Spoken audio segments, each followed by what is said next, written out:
You can download the ODS spreadsheet and follow along in this video tutorial by going to the frugalcomputerguy.com, video tutorials, office spreadsheet. And on that page, I'll put the ODS spreadsheet for download.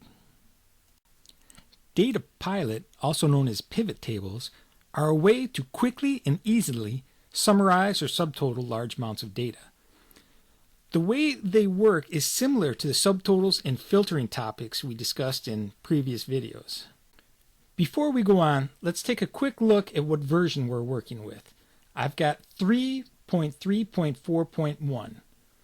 Looking at this chart from the Wikipedia LibreOffice, 3.3.4 is good, rock solid. If you were following along from the very first one, you notice I downloaded 3.4.0, which is the bleeding edge, and the data pilot was crashing when I was attempting to work with it, and I couldn't figure out why. I realized I didn't have a rock solid download. So please use one of the rock solid 3.3, 3.3.3, 3.3.4. One of these releases here along this bottom line are the ones you want to use. The best way to describe a pivot table or data pilot is to create one. I'm using data similar to what I used in the previous subtotals filters videos that we created earlier.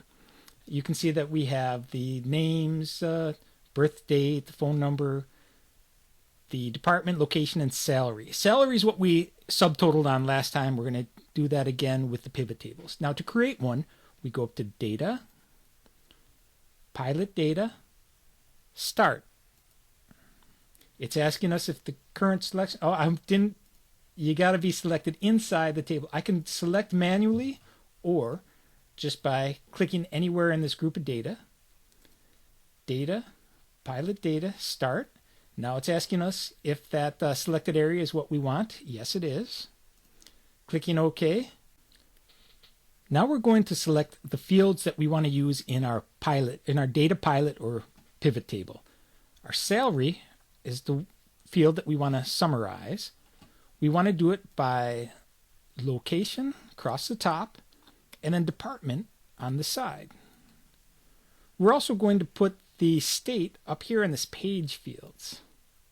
When we're all set, we click OK. We can see that our data pilot is created in a separate sheet.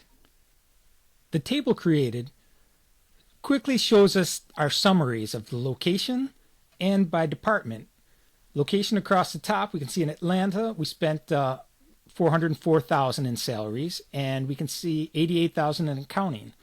And we have our totals here for departments too. Our most expensive department is $617,000 in accounting, and the most expensive location is Chicago with $458,000. If we want to see what salaries make up this summary total, just double click on it. It creates another sheet down here, the sheet 3, with the phone numbers. We don't really need those, so they can stay small. But these salaries right here, if we highlight them, we'll see the $617,000. So we can break it up or see it all summarized. I'm going to delete that sheet. Okay.